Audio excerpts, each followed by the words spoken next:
કેટલી એ શું એ કોઈ સમજાવ્યું નથી. બસ અમારો એ જ પ્રયત્ન છે. જે લોકો અમારા સેમિનાર કર્યા છે અને હું આવ્યા છે એને ખબર પડી ગઈ છે કે ગીતા શું એક્ઝેક્ટ છે અને અમારો સિમ્બોલ એ ગીતાનો છે.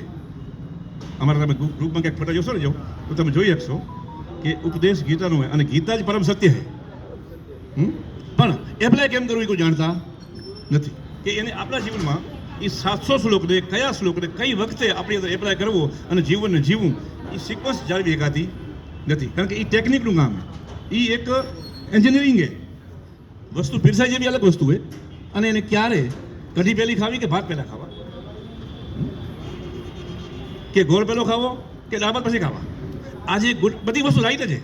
પણ કઈ વસ્તુ મને મારી અંદર હ્યુમન સિસ્ટમમાં કઈ દખો હોય અને કઈ વખતે કઈ અંદર સિસ્ટમને એપ્લાય કરવી એ એક કળા છે અને એ એન્જિનિયરિંગ કામ છે.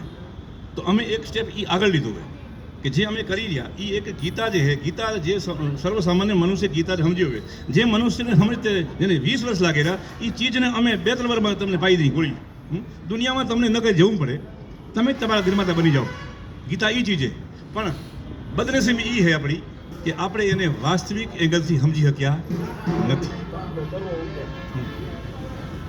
નથી અને સમજાવવા વાળને કોઈ પડી નથી.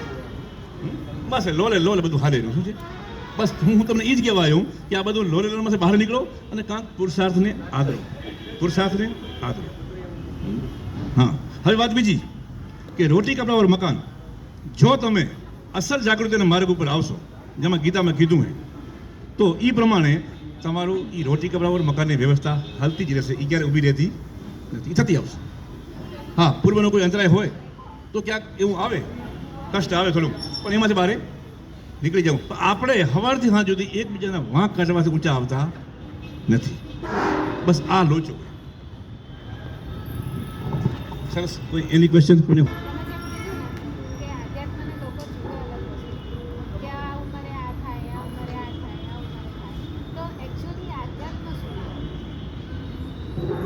અધ્યાત્મનો મતલબ થાય છે હું કોણ છું એ જાણી લો. મને જાણવો. પણ યુનિવર્સમાં 2 સિદ્ધાંત ચાલે છે, એક છે અદ્વૈત અને એક છે દ્વૈત. તો 2 મુખ્ય વિચારધારા છે. તો ગીતાનો આખો જે કોન્સેપ્ટ છે એ દ્વૈતનો માર્ગ છે ને એમાં અદ્વૈતની વાત લખેલી છે. દ્વૈત માર્ગ જેને જીવું તો એના માટે કયો અધ્યાય અને કયા શ્લોક અદ્વૈતના છે અને મારી તાસીર મારી મશીનની જે ટાઈપ છે એ ટાઈપ દ્વૈતની છે કે અદ્વૈતની, એ મારી પેલું જાણવું જરૂરી છે. કે આ ફોન આઈફોન છે કે સેમસંગનો હોય એ મને પેલું જાણવું જરૂરી બની જાય, પછી જ કામ થાય. જો તમને એક્ઝેક્ટ એવું લાગતું હોય કે પરમાત્મા ક્યાંક બારે છે તો આ દ્વૈત છે.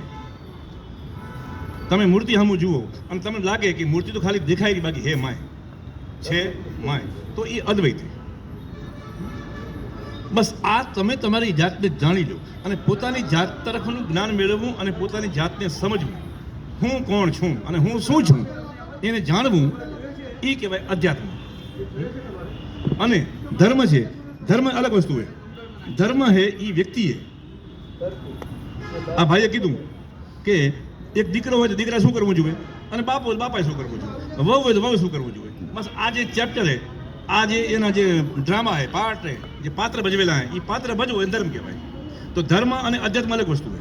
પણ જ્યારે એક્ઝેક્ટ ધર્મની વ્યાખ્યા તમારી પાસે હોય અને તમારી હ્યુમન સિસ્ટમમાં એક્ઝેક્ટ ધર્મ એપ્લાય થઈ જાય તો અધ્યાત્મ અંદર ઉતરવા માંડે.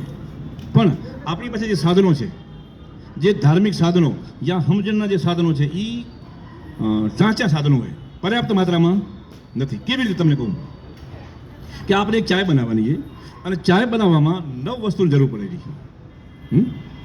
મારી પાસે 5 વસ્તુ છે અને રાઈટ છે. પણ હવે તકલીફ ક્યાં થઈ કે એ 5 વસ્તુમાંથી જે 4 ઘટેરી એ મને ખબર પણ નથી કે ઘટેરી. અનુમાન છે કે કાંક ઘટેરું, શું ઘટેરું એ ખબર નથી અને ચાયમાં ડખો થાય. અને માનો કે 9 વસ્તુ પૈકી આવી પડી ગઈ, તો હવે ગેસ પેલો લગાડવો કે દૂધ પેલું નાખવું એ ખબર નથી. તો આપણી સામે બધું જ છે, સિક્વન્સની અને રીતની ખબર નથી. આ હે એન્જિનિયરિંગ છે. જેમ કારખાના ઊભા કરવા, છાપરા કેમ બનાવવા, એનું એક એન્જિનિયરિંગ સિસ્ટમ છે. એમ આ હ્યુમન સિસ્ટમ છે. કઈ ચીજને ક્યારે એપ્લાય કરવી, શરીરમાં શું થાય ત્યાં શું કરવું, એ એક એન્જિનિયરિંગ વસ્તુ છે. ગીતાના શ્લોકને કયા શ્લોકને ક્યારે એપ્લાય કરવો, બસ આ છે. આ એક એન્જિનિયરિંગ છે. અને એન્જિનિયરિંગ ડેવલપ થઈ શકી નથી ને જ્ઞાન જે પીરસાણું એ રેન્ડમલી સાર્વજનિક છે. સાર્વજનિક લોકોએ પોતે ગોતવાનું છે. એક મનુષ્ય જાતિ પોતાનો ધર્મ સ્વયં ગોતી લેવાનો હોય ગીતામાંથી. પણ એ પ્રોસેસ એટલી ધીમી છે કારણ કે કોઈ ગાઈડન્સ નથી. અને ગાઈડન્સ છે એ રેન્ડમ અને જનરલ છે સત્ય, પણ એ રેન્ડમ અને જનરલ છે. અને આપણી પાસે એટલો સમય પણ નથી કે એ ચીજોને આપણે અંદર ઉતારી શકીએ. એનું એક સ્પેશિયલ ગાઈડન્સ હોવું જોઈએ. અને ગાઈડન્સ હોય તો એ તાત્કાલિક ચીજો આપણી અંદર એપ્લાય થાય અને 2-5 વર્ષની અંદર આખી હ્યુમન સિસ્ટમ જે છે એ ગીતામય બની જાય. સમજ્યા? ગીતામય બની જાય.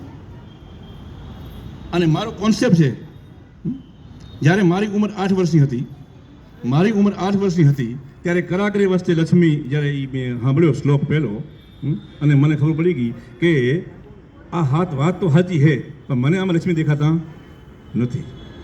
તમે એમ કહેશો કે માનવાની વસ્તુ છે, પણ અમે કોઈક અલગ આઈટમ હતા. સમજ્યા?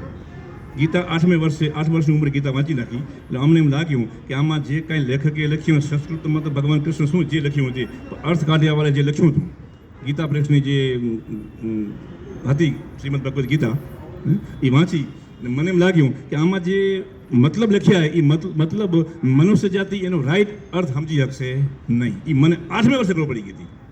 ઓકે, હવે પછી એ ગીતાને મૂકી દીધી અને પરમાત્માને આખું પ્રાર્થના કરી કે ભાઈ ભગવાન ઉવાચો, ભગવાન એક કોન્શિયસનેસ છે, એક એવી અવસ્થા પ્રાપ્ત કરી અને કે જે અવસ્થાની અંદર એ ગીતાને એને ડાઉનલોડ કરી પૃથ્વી ઉપર અર્જુનને સામે રજૂ કરી.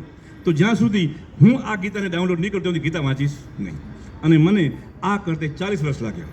મારી ઉંમર જ્યારે 48 વર્ષની થઈ ત્યારે 700 શ્લોક મારે ડાઉનલોડ થઈ ગયા.